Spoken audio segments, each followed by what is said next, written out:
Assalamualaikum warahmatullahi wabarakatuh. Perkenalkan, nama saya Afgan Pujalaksono, NPM 33341800011. Nah, di sini saya ingin menjelaskan sekilas tentang proses difusi. Sebelumnya, apa sih yang kalian ketahui tentang proses difusi itu? Ya, jadi proses difusi merupakan proses perpindahan massa melalui suatu zat. Pada umumnya, mekanisme proses difusi ini terdapat 3 jenis, yaitu difusi kisi, difusi vakansi, dan difusi interstisi. Kekuatan yang menggerakkan proses difusi ini merupakan penurunan dari energi bebas. Nah, pada umumnya, proses difusi ini terjadi dari konsentrasi yang tinggi ke konsentrasi yang rendah. Ilustrasi difusi dapat dilihat pada slide berikut.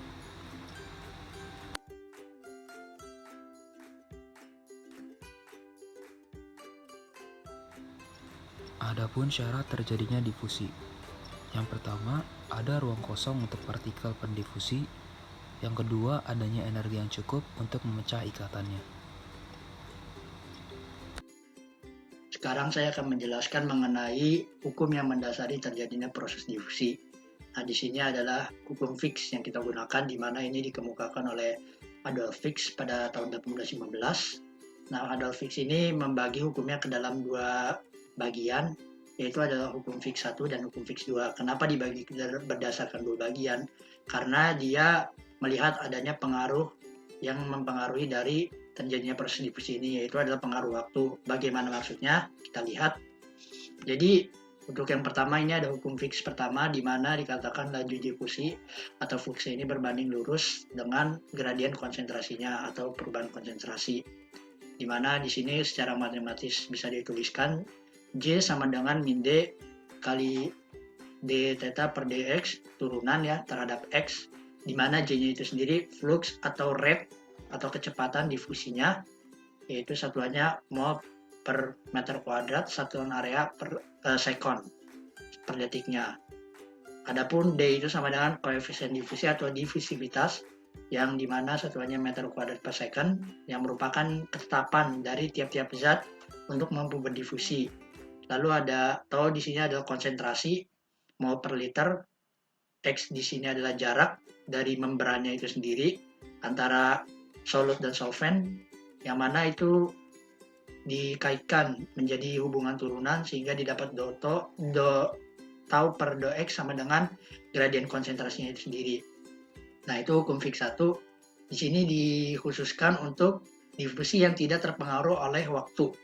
Adapun untuk hukum Fick 2 di sini ada pengaruh waktu. Dikatakan bahwasanya seiring berjalannya waktu, laju difusi akan mengalami perubahan, atau matematisnya ditulis sebagai dc per dt sama dengan d besar dikali d kuadrat c per dx kuadrat. Nah, di sini ada turunan parsial atau tingkat yang lebih tinggi, di mana d itu seperti tadi koefisien difusinya, c-nya ini konsentrasi, dan t itu adalah waktu.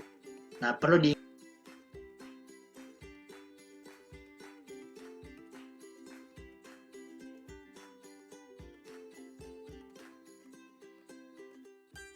Perkenalkan, nama saya Muhammad Nizar Muzaki, NPM 33341800068. Di sini saya akan menjelaskan mekanisme dari difusi.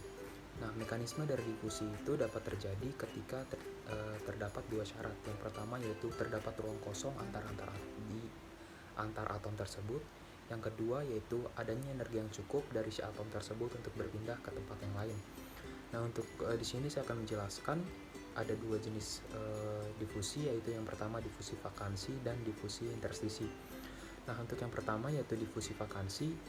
Difusi vakansi ini terjadi karena adanya ruang kosong antar atom, sehingga memungkinkan terjadinya perpindahan dari si atom tersebut ke kisi yang lain yang berdekatan. Nah, ilustrasinya sebagai berikut.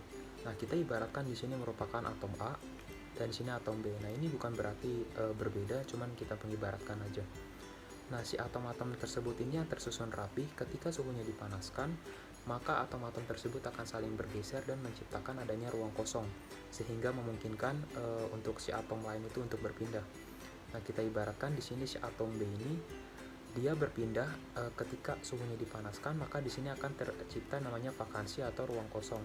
sehingga memungkinkan si atom B ini untuk berpindah ke tempat sini. Maka yang tadinya sebelumnya ada di sini, maka dia akan berpindah ke tempat yang sebelah sini. Nah, itu namanya difusi vakansi. Maka akan ada kemungkinan juga atom-atom lain seperti atom yang berada di sampingnya untuk berpindah ke vakansi yang telah ditinggalkan oleh si B ini. Jadi akan terus-menerus berpindah ke isi yang kosong tersebut. Nah, itu yang merupakan ilustrasi dari difusi vakansi. Nah, di sini saya akan menjelaskan bagaimana mekanisme difusi intersisi ini dapat terjadi. Nah, difusi intersisi dapat terjadi karena adanya perpindahan dari atom yang berukuran lebih kecil ke kisi yang kosong di antara atom-atom yang unsur atau senyawa lain. Nah, difusi ini dapat terjadi ketika suatu logam memiliki senyawa-senyawa paduan seperti ada mengandung hidrogen, oksigen, karbon ataupun nitrogen yang memiliki ukuran atom yang berbeda. Nah, untuk ilustrasinya kita ilustrasikan sebagai berikut. Nah, kita ibaratkan di sini ada atom A dan di sini atom B. Nah, si atom B ini dapat berpindah ke posisi lain, misalnya dari posisi yang sebelumnya di sini dia akan berpindah ke posisi yang ke sebelah sini. Karena di sini terdapat ruang kosong sehingga si atom B yang berukuran lebih kecil dapat berpindah dengan bebas. Nah, untuk difusi intersisi ini lebih memungkinkan terjadi dibandingkan difusi vakansi. Karena ukuran atom yang lebih kecil dibandingkan ukuran atom atom yang lain, sehingga memungkinkan atom ini dapat berpindah dengan bebas. Ya, itulah ilustrasi dari difusi intersisi. Assalamualaikum warahmatullahi wabarakatuh. Nama saya Fahri Anarwardana, NPM 333418119. Saya di sini akan melanjutkan menjelaskan tentang aplikasi-aplikasi difusi pada bidang metalurgi. Difusi memiliki banyak peranan yang penting dan besar dalam bidang ilmu metalurgi, yaitu yang pertama untuk mengubah fasa. Contohnya adalah untuk mengubah fasa besi gamma ke fasa besi alfa. Yang kedua adalah metal bonding pada metal atau ikatan metal. Terjadi pada proses welding, soldering, galvanizing, dan metal cladding. Metal cladding adalah proses penyatuan antara dua metal yang disusun seperti sandwich dan di-roll. Yang ketiga adalah homogenisasi, yaitu pada proses annealing dan casting. Annealing sendiri adalah proses heat treatment pada logam untuk meningkatkan kualitas keuletannya. Yang keempat adalah oksidasi logam. Yang kelima adalah doping semiconductor, yaitu menambahkan atau doping yang bertujuan untuk menambahkan ketidakmurnian kepada semikonduktor yang sangat murni dalam rangka untuk mengubah sifat listriknya. Yang keenam adalah surface treatment pada baja. Contohnya adalah cast hardening. Aplikasi lainnya yaitu proses brazing dan proses pelapisan atau coating. Proses brazing adalah proses penyambungan melalui proses pemanasan pada temperatur yang cocok dan menggunakan logam pengisi berupa liquid logam. Sedangkan dasar yang digunakan adalah logam yang berada di bawah temperatur solidus. Nah, seperti pada gambar dilihat, terdapat dua jenis baja, dua baja yang ingin disambung. Mereka dilekatkan dan diberi tekanan, dan di tengah-tengahnya diberi tembaga, yaitu sebagai logam liquidus. Nah, logam liquidus ini bertujuan untuk merekatkan antara dua logam itu dengan cara memanaskannya. Nah, yang terakhir adalah proses pelapisan atau coating. Nah, dalam proses ini terlihat jelas perbedaan antara logam yang sebelum di-coating dan logam yang sudah di-coating. Terima kasih.